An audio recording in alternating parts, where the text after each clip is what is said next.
So I do want to thank Art Center and Robbie for the great support that they provide and the fact that they're hosting this event. It's a really great opportunity for us to connect a broader piece of the ecosystem. How many of you are ready to unleash the creator within? Awesome. You know, I think that we're all here because we want to make something bigger than ourselves. It's not enough to just create an invention or an idea or one. I mean, it could be, right? That's very satisfying, but for us, we're part of a special tribe that want to suffer through making it into something that's at scale. We want to manufacture. And in order to do that, unless you have your own factory, which most of us probably don't, some of us do, but most of us don't, you need to find manufacturing partners. And the assumption goes, of course, you go overseas. Overseas is where you do your manufacturing. And that makes me sad, because it's not always the case that you have to go overseas. In fact, sometimes it's much better to do it locally. This event is not meant as a sales pitch about Los Angeles, because you really have to figure out what's best for your business. But we have an amazing panel today that will help us through that decision-making process, everything from both the supply side and the design side, hardware to fashion and shoes. And so what I'd like to do is have each of our panelists give kind of like a sentence or two about who they are and what they do, so that you get a sense of from what perspective they're bringing this whole question of where should I make my product. There's so many different aspects to this, everything from sustainability to brand to cost to ethics. We'll hopefully run the gamut in our conversation. Michael, if you could start. Thank you, Z, and thank you everybody who's here today. So my name is Michael Corr. My formal education is in electrical engineering, and for close to the last 20 years, I've been manufacturing and designing lots of fun hardware products, anything from drones to IoT, wearables, telecom equipment, clean tech equipment. I've manufactured products both locally in the US, Bay Area and LA, as well as overseas in China. And so I've got quite a range of experience in the pros and cons of both. I have my own. You guys can share next time. I'm Sean Scott, long history of manufacturing overseas, but now we make with a brand called COMUNITY Made right here in the Arts District. We make shoes here in LA, and we use that to fuel a give back here in the community. Now it's mine. Yes. Hey, I'm Clarissa from Kickstarter. I handle all of Kickstarter's outreach for the West Coast for design and technology. So I bounce up and down the West Coast, going to Portland and LA and San Francisco and meeting creators who are building hardware products or design products of some sort. And we see a lot of creators sort of struggle with the challenges of manufacturing, whether or not they're doing it locally or abroad. So we started a program with Avnet and Dragon to help creators learn about manufacturing. And yeah, we could talk about that later for sure. Cool. Hi, I'm Jaleh Factor. I have a garment factory here in LA. My background is I was an accountant for 10 years at a Big Four firm. My specialty was small business taxes and high net worth individuals. Wasn't the most thrilling job, so naturally after 10 years it kind of made me nauseous, and I wanted an entirely different career path. I worked a lot with garment clients here in LA, a lot of manufacturing and distribution, so I was able to see pretty intimately how they operate, and it was something that always interested me, so I took a leap of faith and opened up a factory. Originally I was doing import, mostly from China, some through northern Mexico. And eventually, through a windy road, I started buying one machine at a time and one employee at a time, and built our factory we have now. So we work with a blend of established brands and emerging brands. And yeah, that's it. Great. Yeah, so we have a really broad perspectives here, and what I'd like to do is start the conversation with each of you telling one story about that taught you a lesson about how to pick your manufacturing partners? So, and we'll get into this later, but one of the things to think about when you work with other countries or other cultures is there are different ways of approaching business. And so I was working at a clean tech company. We're doing industrial lighting controls. And our product was designed to fit inside the light fixture. So it was a very narrow product form factor and had a very tight height restriction.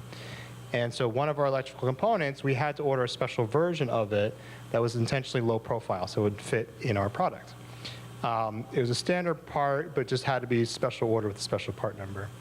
And we were producing our products in China at the time, and somehow, unbeknownst to me, the procurement person at the factory ordered the standard version, so it was the taller part. And when they went to assemble it, they realized the enclosure wouldn't fit. And so rather than talking to us and asking what to do or finding out what went wrong, they decided to innovate. And so we got a batch of about 10,000 units that had a sunroof cut out of the top of the enclosure, which is not acceptable. So one of the lessons learned of working with other cultures. One of the things that often happens in working with an overseas manufacturer is that you work with an agent. The agent is a liaison between your business and the overseas business. They're on the ground there, and they can be vital for having a successful business. But choosing the agent is almost as difficult as finding a manufacturer. In the early days of Tom's, one of the first agents we went to was a friend of mine, somebody I trusted, we'd worked with for a while.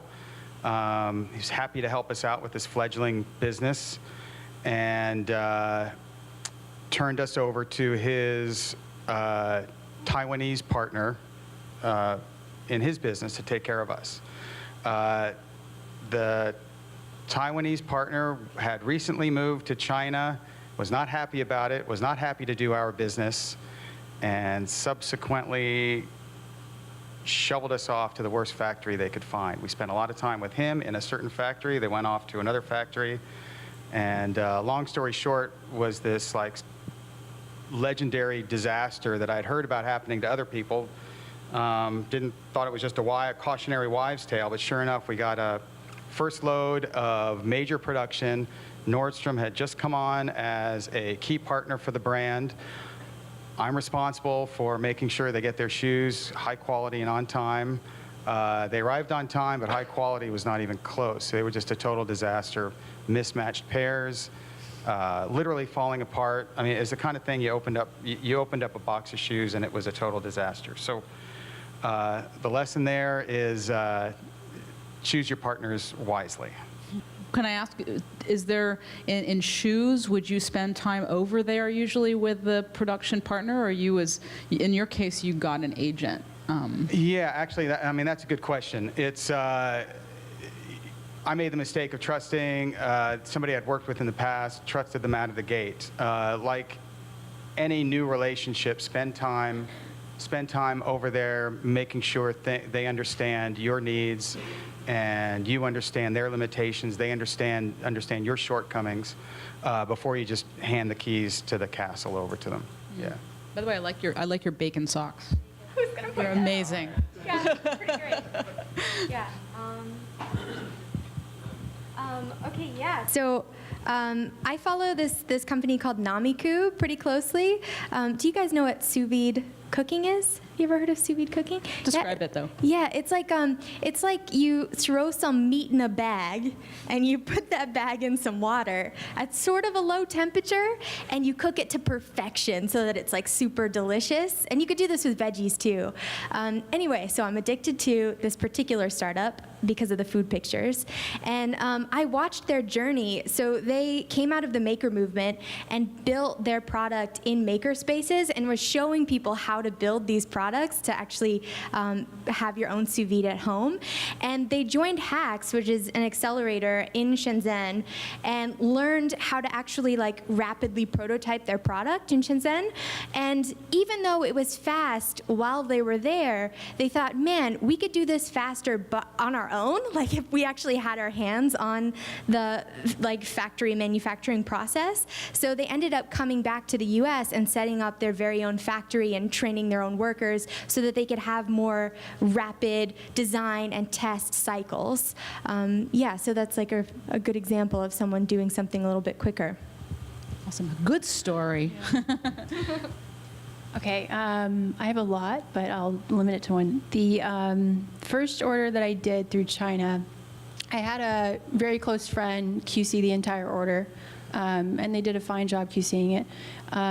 The order arrived, it was for children's clothes for a retailer, and it was my first time doing this, like flipping an order and, you know, basically just like getting samples and taking it to a buyer. And then like, the whole thing was just like comedic to me, but I was like, you write a piece of paper and I buy tons of units, I bring it in and you pay me. Like I was like, this is awesome. This is super easy.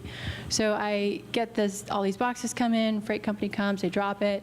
And I'm like, well, I should probably check the boxes and make sure this is fine and everything's legit. All the sizes match the boxes, colorways, samples match production. So as I'm doing that and I'm opening the boxes, I start smelling this like horrible toxic smell, just pure chemicals. It was coming from China.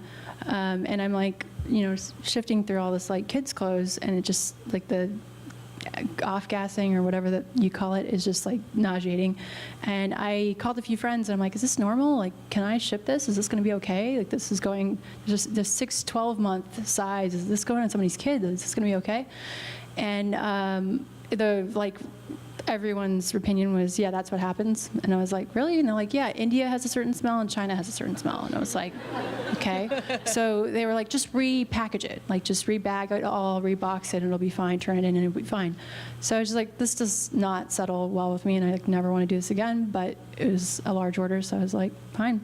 We reboxed it, rebagged it, turned it in, no problems. And I was like, I'm never doing that again, especially on someone's kid. So, Jaleh, I want to ask you about. So now you're doing all your manufacturing in LA, right? You have customers that come to you, and are there times when you say, you know what, it just makes sense for you to go overseas? How do you help? How would you advise people to make that decision? Because there's a lot of things that go into that. Yeah, I think that it happens far and few now. It's constantly changing. The environment's constantly evolving. I think towards the beginning, there were certain situations like there was a gaming client that wanted to give away a free T-shirt at the casinos, and it's a promo product, so they wanted it at the lowest price possible, but their units were massive, 100,000. I think 100,000 every 3 weeks or something like that. It was some huge program. And that, I mean, when they want a shirt for $1.82, I couldn't compete. Like, that's not even possible. So that, you just, decline. But most of the work we do right now, no, I don't really get into, to be honest, I don't really get into the situation where I advise people to go overseas. And once we have a thorough conversation on what they need, what kinds of salaries they have in-house to manage the manufacturing process, here or overseas, we kind of like get to a I don't gear it that way, but we usually get to the point where it's like, it absolutely doesn't make sense for you to do this overseas. The other example I can think of is like hand embroidery. So in India, obviously, they do great hand embroidery, and here we can do machine embroidery that's pretty competitive on price. But if it's something intricate that's based on labor hours, yeah, we're most likely aren't going to be able to compete. If it's, dresses and things like that don't have as many intricacies, then yeah, it makes sense to make it locally from what I've seen. Anybody else have sort of thoughts on where that breaking point is? What are the different factors in the decision? We're talking about between where the point is about. Like what are the where does the overseas really make sense? Like, you wouldn't even bother to think about local. Are there situations like that? you might be asking the wrong person. Okay, then Michael. Okay, then give the microphone to Michael. So at my current company, Duro Labs, and some previous companies, we've consulted with startups to help them work through this problem, and we get this a lot. It's very common for companies to come to us and just assume they have to go overseas, and it really isn't as dry cut as that. Really, there really are many factors, and kind of what she was saying is a lot of it starts with the costs, right? And so your material costs and your labor costs are pretty much what make up the composition of your product. And I would argue, certainly anyone at this stage, your material costs are going to be the same wherever you're buying them from. Or excuse me, wherever you're manufacturing them from, because you're buying it from one source and they're shipping it to wherever you need. And they'll charge you normally about the same price. But really where it differentiates is in the labor rates, obviously. And so it really depends on the complexity of your product. So if there are a lot of subtleties that require manual attention to assemble or test, it probably makes sense to be in a cheaper labor rate region. If the product is very simple or can be assembled or tested very automated through machines, it's probably a wash, honestly. And so it's not cut and dry. It really depends on the complexity of your product. And you know, it could be 1 unit or it could be 1 million units, but there's not a clear line. Right? You have to look at it at multiple layers. So I cut you off, Sean. You do so you do everything locally, right? How did you make that decision? Yeah. Michael actually gave a very good answer about the differentiation. It's the same. I mean, you're in a different industry, but it's the same in our industry. You know, it's a cost-benefit analysis of labor costs versus material costs. Are we ready to get into an ethical question? Sure. Okay. That's actually the reason I hesitated, because it's been on the top of my mind. Look, if your business is focused on a certain profit model, a certain volume model, then overseas makes sense. But do it with the understanding that this industry, that culture is built on suppressed labor costs, which it's easy to rationalize, and I did for a long time, that, look, these people wouldn't have jobs if I wasn't there with some great companies I worked with, Nike or ASICS or Vans. If I wasn't there working hard, making a product that sold, these people wouldn't have jobs. And I felt pretty good about that. But unfortunately, I like reading American classics, and I read John Steinbeck's The Grapes of Wrath. Do you guys know this book? It's a beautiful book, but on top of that, it talks about the plight of the Okies and the Dust Bowl of the 1930s. They traveled west to California to find jobs with their families, uprooted. They had no other options except to go to California to find jobs. California, of course, like everybody else, was in the middle of the Great Depression, and there were lots of workers and not a lot of jobs, so they could pay whatever they wanted. And human nature and capitalist competition kind of led to, abuse of that labor. And okay, things aren't that bleak in Asia because, there's a lot of industry there. But that's basically, thank you for being patient with this, but that's basically the conclusion I came to, is that it's part of a suppression of labor, and we need to get used to the fact that we need to pay more for fewer items and make them last longer. And that's honestly the conclusion why we're here in making shoes in LA. Awesome. Thank you. Yeah, I just wanted to add, for creators that I work with a lot, if your secret sauce isn't in the hardware, say it's in the software, and you don't want to be super hands-on with building your hardware, and you're okay with handing it off to a partner for manufacturing, then you don't have to be there in the factory every day to gather that knowledge. So that's another reason that overseas sort of makes sense, if it's going to be sort of hands-off, and you don't need to be there every day on the line, making sure everything is going right. Yeah, one more thing to consider. If I can add to that, actually. So another factor that I look at is not just the cost analysis, but which is reasonably easy to calculate, but there's a soft number that's a little harder to calculate, and that's based on the customer's experience. So kind of adding to what Clarissa's saying, if a customer comes to me and they've never manufactured before, they've never been inside a factory before, I don't care if the cost easily says go to China, I'm going to keep them here. Because the cost of making a mistake can outweigh the cost you're saving in your actual production costs, and because of your inexperience, you're more likely to make that mistake. And so that's a little bit more of a soft gray area in how you decide. And that, usually through a series of pretty direct questions, I'll ask them what their experience is, or if they're capable of hiring an agent or some other, advisor to handle it for them. But really, that would supersede anything else based on the production cost. Is if you don't know what you're doing, it doesn't matter if you're even getting the product for free, because if there's a chance you're not even going to get to market, who cares?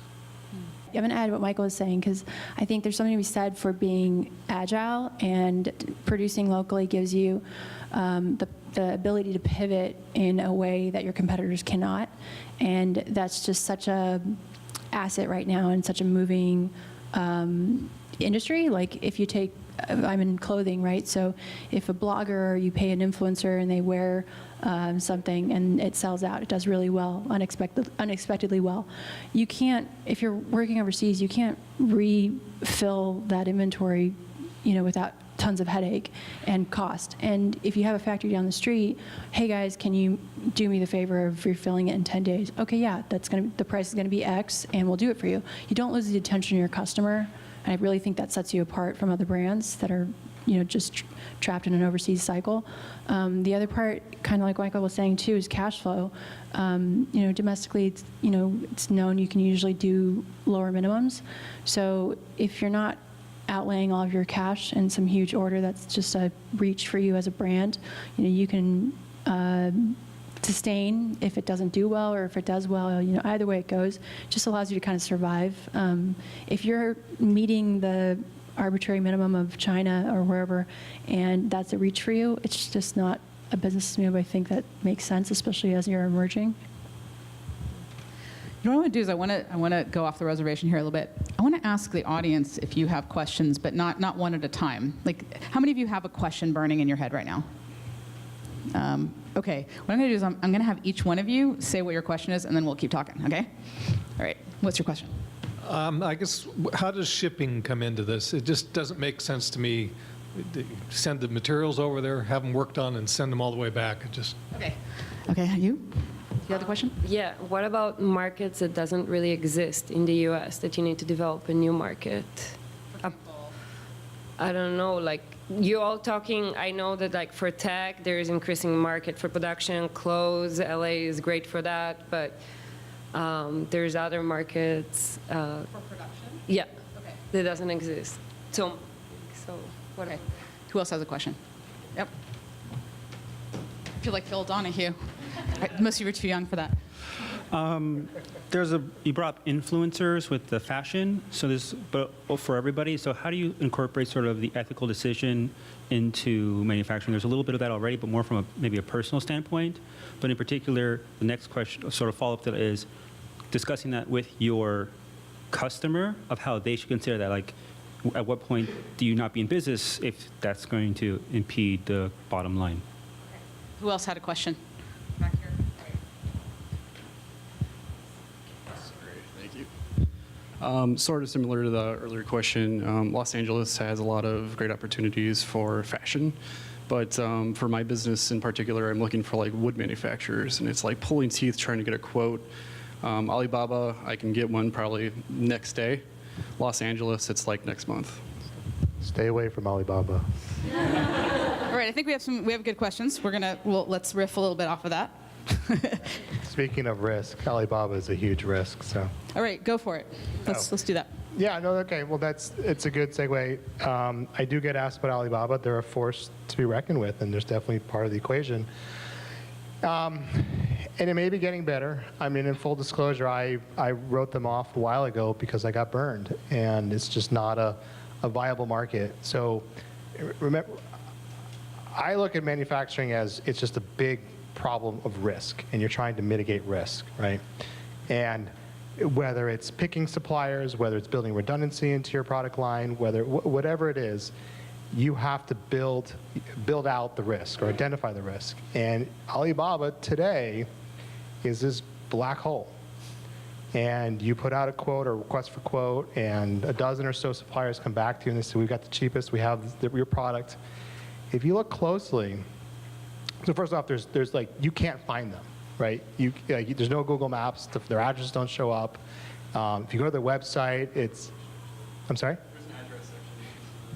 It's very hard to actually find them, right? So accountability is what I'm trying to get at.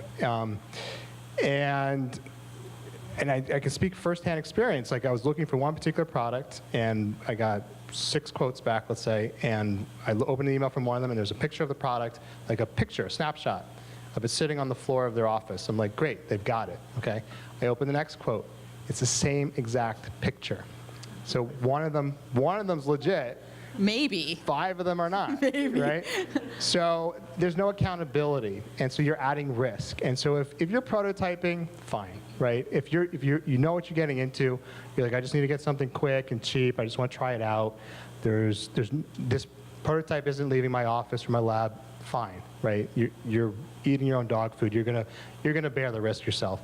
But if you're trying to go into full production of reasonable quantity and you're using a supplier that may or may not exist or may not be there tomorrow, or you have no recourse if they don't deliver, why do it? You know, again, you're just because something's cheap, you get what you pay for. Just don't. It's worth spending extra money when you're building a product and bringing it to production to build in the redundancy and the reliability. Do you want to add? I can talk about wood. I am actually, so there's a creator that made this thing called TurnTouch, which is like a smart home remote sort of thing. And he built them all by hand out of wood. But he had this awesome local partner called Wood Thumb in San Francisco. And they were kind of a surprise partner because they taught classes on like how to make a wood pen and things like that. And unbeknownst to a lot of people in San Francisco, they also would help you sort of fabricate your designs and things. So they manufactured maybe 10,000 of these items out of wood per his instructions. So I guess sort of tapping into the local like wood culture, you may find something unexpected. Well, that brings up the question, I think, of does it ever make sense to start local for the lower volumes, and then you have dreams of millions, and then maybe you can go overseas? And what are the considerations for how you produce locally or how you prototype to make sure that it scales to production? Do you have any stories about, maybe it didn't go right? Yeah. Yeah. I can give a good example of a large brand that was local, went overseas, and is now maybe coming back a little bit. So they started in Canada, very well-known brand, and they manufactured in Canada, built an entire community of great manufacturing for sportswear in Canada, great trims. All of their vendors were very local, beautiful product. And then, for cost and for growth's sake, they moved a lot to Vietnam. When they moved to Vietnam couldn't, they didn't have the man hours and the expertise under their belt to hit certain aspects of the design well. So one was like garment dye. They couldn't do the garment dye. It would never match, never was to spec. So they ended up, their fabric comes from Taiwan, and now their model, up until just recently, their model was for some programs, sending it from Taiwan to Anaheim to get dyed, and then sending it to Vietnam to get sewed, and then sending it back to Canada for fulfillment. And my accountant nature, I was like, let's look at the cost. Like, what is this? And so, my first conversation with people is usually back to a people-centered supply chain and the ethical conversations and my personal beliefs in why we should make things locally. But when I can't win at that conversation, I know that my platform's done, so let's get to the cost, and that's where people usually listen. So when we looked at the cost, I was like, you're paying 3 times what you would be paying me in California to make this. This is asinine. So I guess that's an example of where an original thought goes so bad, and then you kind of have to regroup and go, yeah, I mean, I get it when your volume is increasing, going overseas might make sense, but not always. And that's kind of where I sit down and I usually look at the numbers. I notice a lot of times that the brands are so segmented that they don't actually understand their own costs. So design team is looking at an FOB price, so from China X factory. They're not looking at complete pricing that's landed. So they don't understand the duties really relevant to the materials. They don't understand what the shipping cost is. That seems like a sign of good margins if you don't have to pay attention to your full costing. But it's an area where I think like better communication would help people understand why it's probably. So help us break down, and anyone jump into with it. So what are some of these costs that are hidden that you may not think about? Let's kind of go through them. Well, so certainly shipping, right? Shipping's a big factor.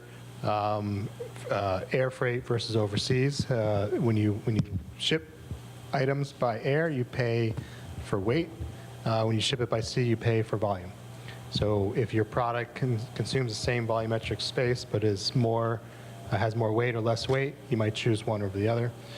Other things that people often ignore or don't really model properly are the startup costs, so what are called NREs, non-recurring expenses. So custom fixtures, custom tools, custom assembly, custom testing equipment, all those costs add up pretty quickly. If you're doing any type of custom plastics, so injection molding, molds, just a normal mold of a nominal product is, between $20,000 to $50,000.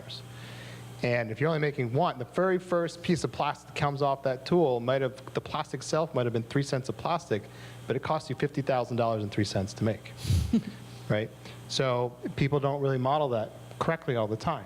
And they just ignore it. They're like, oh, this part cost me 3 cents. But they ignore all the maybe $300,000 worth of startup costs to get to that 3 cents. And if you don't like your partner, can you translate any of that to the next partner? I mean, you get the mold, you get the die. Short answer, yes. Practicality, depends how good of a negotiator you are. Actually, I might use it to answer a couple of earlier questions, but I think among the hidden costs in our world in footwear and textiles is sometimes the infrastructure difference between doing stuff overseas and doing it here. China, as an example, has decades of time to establish an infrastructure, transportation of raw materials from one place to the other to make production easy. If you want a mesh on one day for one set of production and you want to use leather for the upper the next month, it's not difficult to find it. There are lots of options, and there's lots of transportation options to get it to you. Doing production here in the U.S., you were asking about, what's your name? Yelden. Hi. You were asking about a new industry. No, So- but something doesn't exist here, like kitchenware, cutlery. Manufacturing doesn't exist here. Well, It's very, not a lot. Nascent, maybe. Well, actually, it sounds like an opportunity if nobody else is doing it and there's a demand. I mean, but that's another discussion. But you may find that's easy to do overseas, and so accounting for costs to find raw materials, to simplify, accounting for costs to find raw materials that you may not be able to find overseas. We can't find the foam midsole on our athletic shoes is not made in the USA, so we actually have to import that. And what does that say about the choice of the material, maybe? Like, why do you think it's not made here? We chased lower cost for our footwear, and the expertise that was here 50 years ago is not here anymore. It's all overseas. I'm going to keep segueing.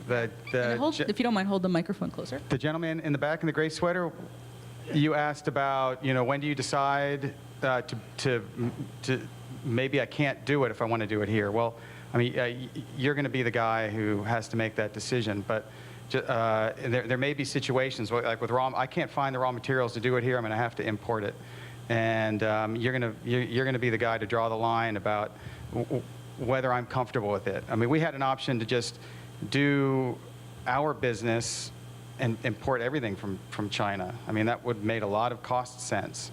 but that was a line we weren't willing to cross. And if we went out of business doing it locally, well, then so be it. That was our dream. That was our mission. And I mean, I didn't give you an answer, but I hope it helps. Is you're the guy that can draw the line, only you, and then stick to it. Hidden costs. I know of a surprise cost from a creator. So there's this creator, Eddie, from Duro Labs, and they created a little camera that you can like stick in a place and it'll take a selfie. A pretty simple product that he and his friends just wanted. And they were having them all manufactured overseas, and one day they get a call, and they had opened a random box, the partner that they had overseas, just as a spot check, and they found not a Poto camera, but an orange. Someone had been like, I want that camera, and took it and replaced it with an orange because it was like the perfect size and weight. And so they had to stop production and open every package, and that was just a totally unforeseen delay, and they had to tell all their backers, but it was a fun story, so it didn't turn out so bad. Yeah. So another place that you can go is reshorenow.org, I believe it is, and they have a total cost of ownership estimator, and they will help you step through each of the potential costs, including the risk to your intellectual property and the sort of the theft and quality control and all those things. And so it's definitely worth taking a look at that. Do you want to repeat that name? reshorenow.org. So I'm curious too, to take that question a step further. Branding. For many brands, local or LA made is an important part of the brand value, and I'm wondering how you balance that if you have experience. My guess is in hardware, not so much, but have you seen, and whereas maybe in fashion, that's more valuable. Where have you seen that? Well, I do have something related for hardware. So when I was working for the clean tech company, we were all about a better world, right? So we got to practice what we preached. And so we made a conscious decision to use not just recyclable materials, but recycled materials in our product. And that comes with a cost. It really does. A really expensive cost. And so to get recycled and recyclable certified plastics, it's very expensive and it's very limited resources. And that was something we just chose as a company. It was important to us, and so we absorbed that cost and we lost some margin in our product. But it was something that was important, and we were able to brand it, and talk to our customers. A lot of customers appreciated that. But it just felt hypocritical if we used, non-recyclable or recycled parts in our product when we're trying to make lighting more efficient. Cool. Yeah, in the hardware side, there is this great creator on the East Coast in Massachusetts that decided to figure out what manufacturing capabilities there were around, like within 100 miles of where they lived. And they met each factory and each capability and decided to build products around the local expertise or the local, tools that they had access to. And they actually built an entire brand around that sort of strategy. So their brand was very uniquely tied to their local production. They would go work with one factory and then hop to another one that's within 100 miles of their home and source all the raw materials from within 100 miles. So that's a good example of like a brand that was built on being local. Actually, I interviewed, I don't know how many of you know Jessie Janae from Lumi on my podcast, The Art of Manufacturing. And she talked about how, in general, and this speaks to the shipping question, because of the weight of the packaging, the corrugated boxes, et cetera, it does not make sense to source your supplies farther than 150 miles from where it's shipped from. So they have mapped out all the different resources so that they can, depending on where the product is shipping from, they will package from that location.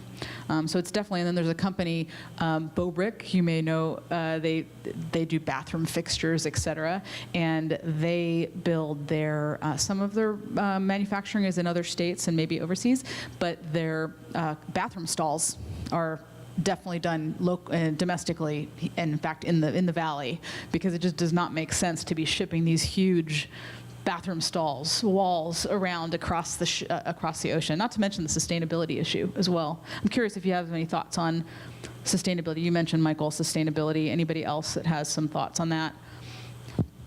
Yeah, I mean, we make a lot of our fabrics for our programs in LA, and it's just nice to know that the full process is either under our roof or down the street. And then you can kind of vouch if your brand is based on sustainability, you have to be able to see it and understand it and ask all the questions you need to have the confidence to even sell it as sustainable, right? I think there's a lot of examples right now of great brands in the fashion space that that's their first and foremost selling point. And yeah, I think that where our shopping culture is changing, our consumers are demanding more than just a product. They like to understand the story behind it, which is great. And I hope that accelerates. I think we're seeing that fast fashion is kind of slowing down. And I guess the thing I see day to day is like, there's definitely a lot of brands that are interested in sustainable and ethical right now. The only issue or the confusing part that I see is that I don't think people understand how to confirm or have full assurance that your brand really is operating sustainably or ethically, and it's becoming like a token term. So it's a little disheartening, but I always as much as I possibly can, I push people to confirm. So, I mean, the best way that we can manufacture domestically is through transparency. So in my factory, it's not bad for people to do, employee interviews. I find like that's the only way you're really going to know if people are being abused. There's a lot of articles in the LA Times about how abusive the garment industry is. I think in November, the average garment worker was making $6 an hour. My minimum wage operating here in downtown is $12 an hour. That's up $2 from $4 an hour in 2016. So it's really shocking. I think a lot of us don't realize that literally down the road, people are working in really abusive environments. So it's either payroll violation, health, safety code violations. We just don't really think that that's possible when it's local. And knowing that, and all the media sources that are trying to highlight this, I think the brands really have an obligation to push the envelope and ask all the questions that they need to. Like in my mind, it's not obtrusive or it's not intrusive to ask me for payroll records.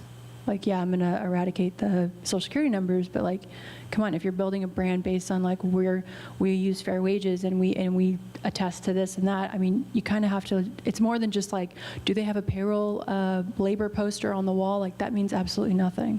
You kind of have to like, I feel you kind of have to, like even knowing the payroll or the safety regulations enough to be able to take a head count and know if there's enough bathrooms and if there's a women's and a men's bathroom separated. I feel like if you're investing so much in your brand image, you should be asking those questions. How do the rest of you suggest people, where do you find your manufacturing partners, and how do you suggest people find manufacturing partners? The best way to find a manufacturing partner, any partner, is a personal referral. If you know somebody who's in the business, has worked with them, that can give you a personal referral, that's the best. Otherwise, you're in for it's a crapshoot, and you better take your time to make sure they're okay. I think we actually talked about this on our meeting, is what are the resources? Do we have physical resources for it? And there are. We're about to launch. Actually, you were hearing about this first. Later this week, we're launching our Catalyst program for Make It in LA, and the whole idea is to help creators manufacture in Los Angeles. And so we have amazing Catalyst experts, which Michael and Sean are actually two of them, and Michael back there is one as well, and we may have some others. So.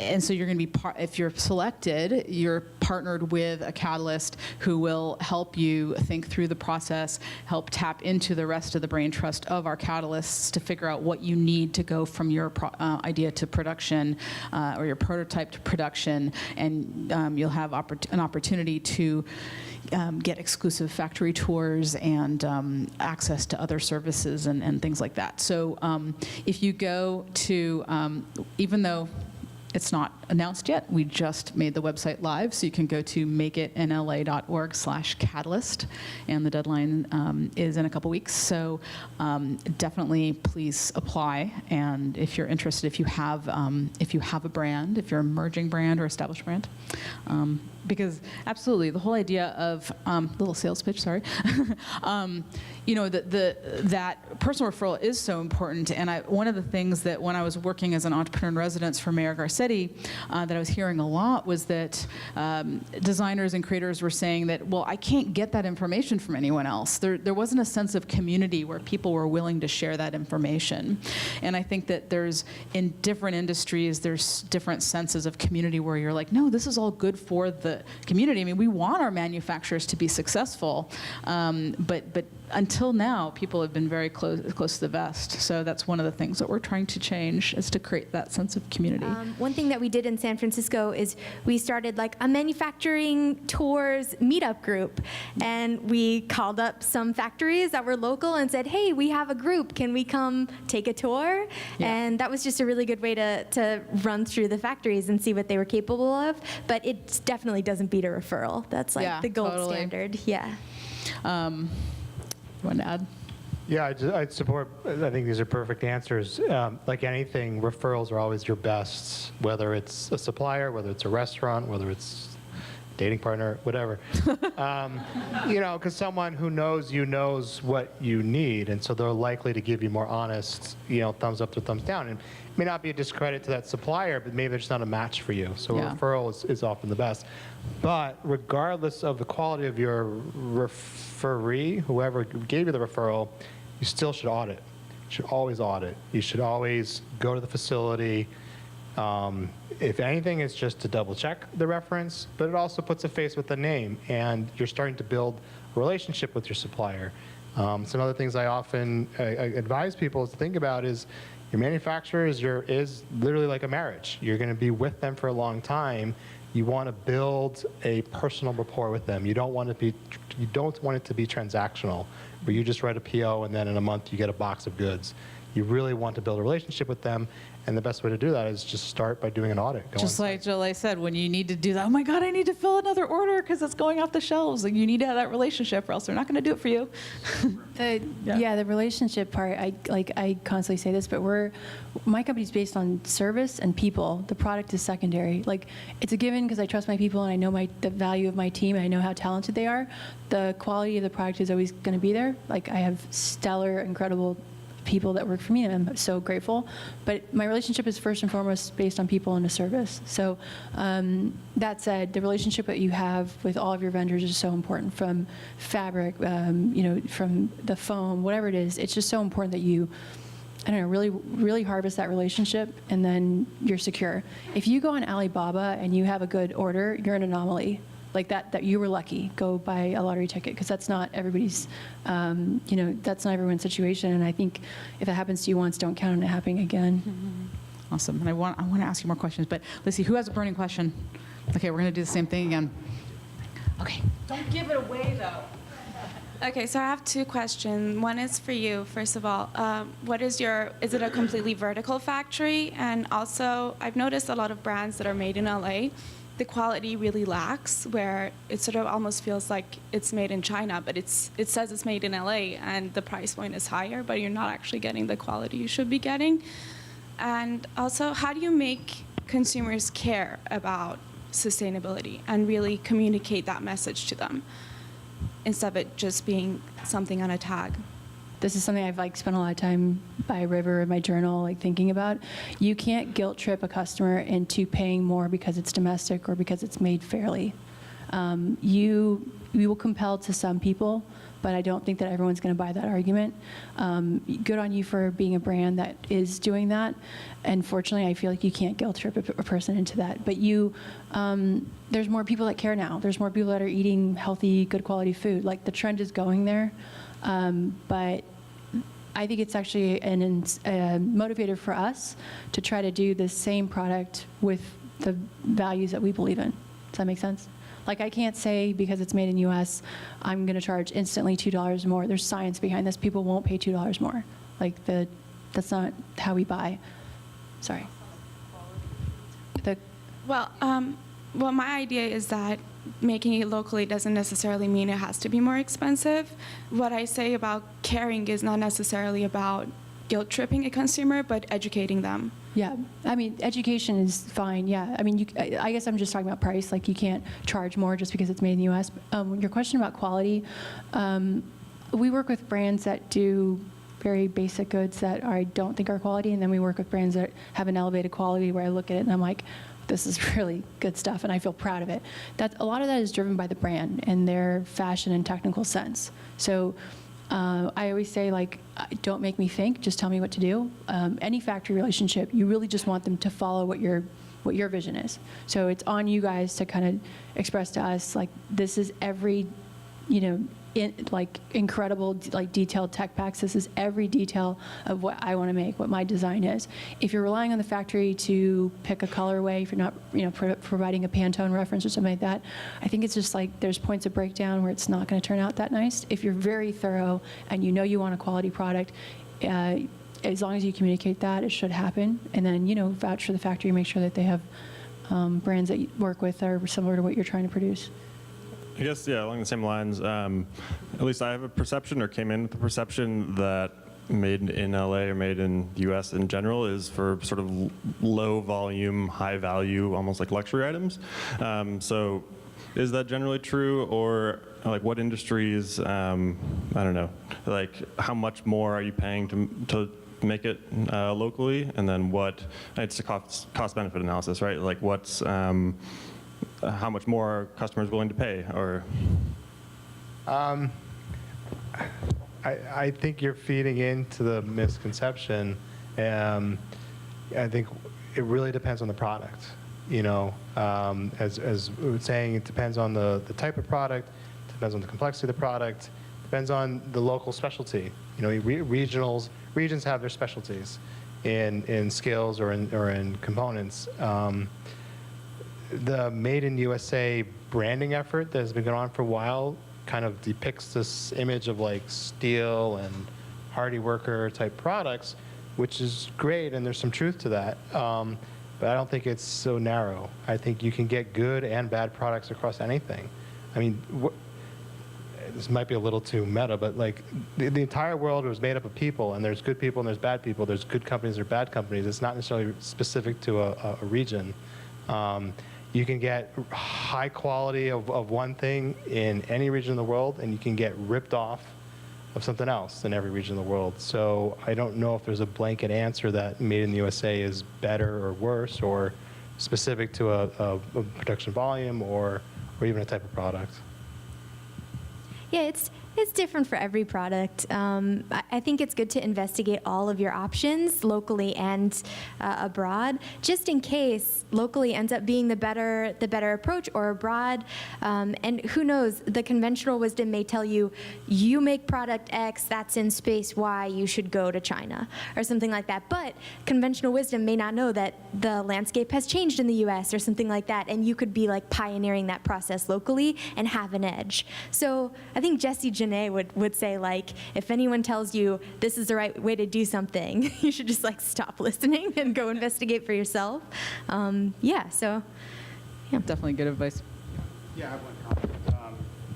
To restate, I think what they just said from a different point of view is, we've talked a lot about the problems with finding the right partner and the problems of manufacturing in China, but you do find the right partner, and you find people that you trust, you can find a great quality product in China at a very good price.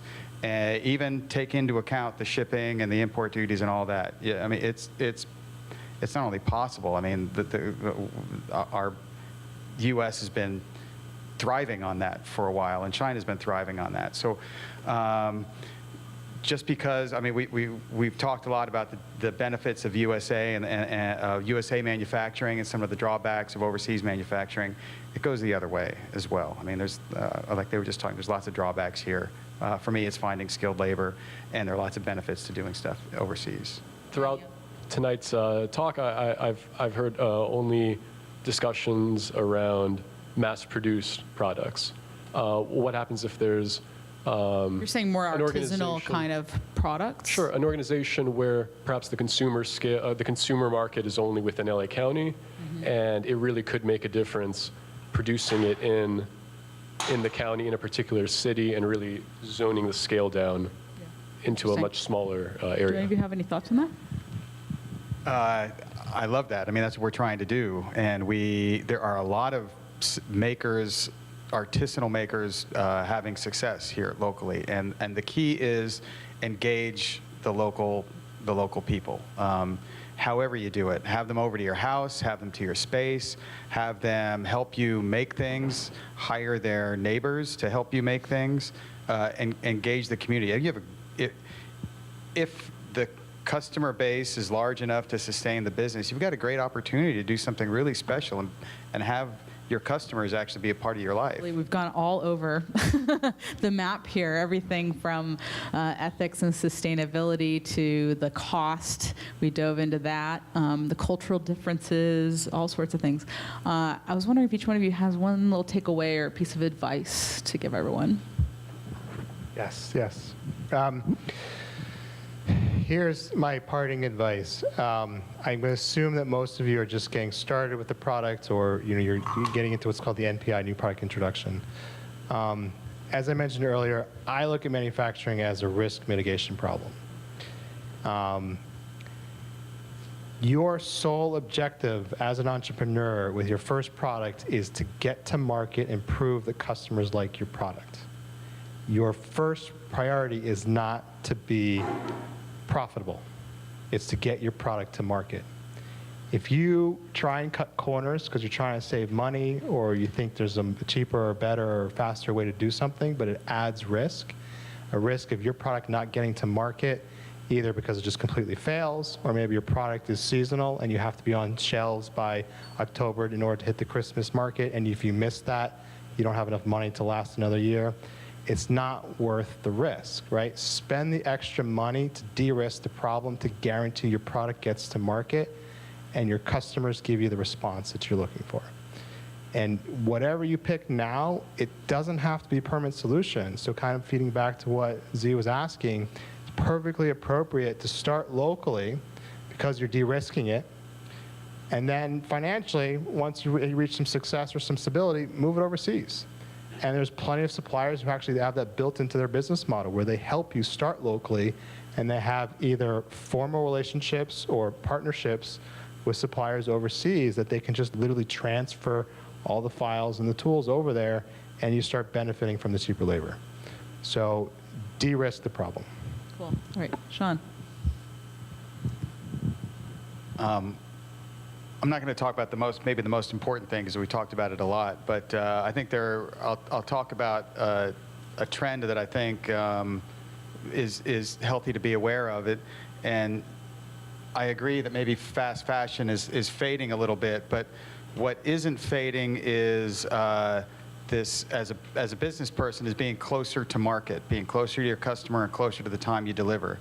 I think the old model of building a lot of old overseas model of building a lot of inventory, bring it over on a boat and 90 days before it sells through, I think that's shifted, and it's much easier now, both overseas but especially locally, to build more to what your customer needs now. So you can check with your customer with a sample on social media or your website and find out what they want and what they like, build the product to meet that need.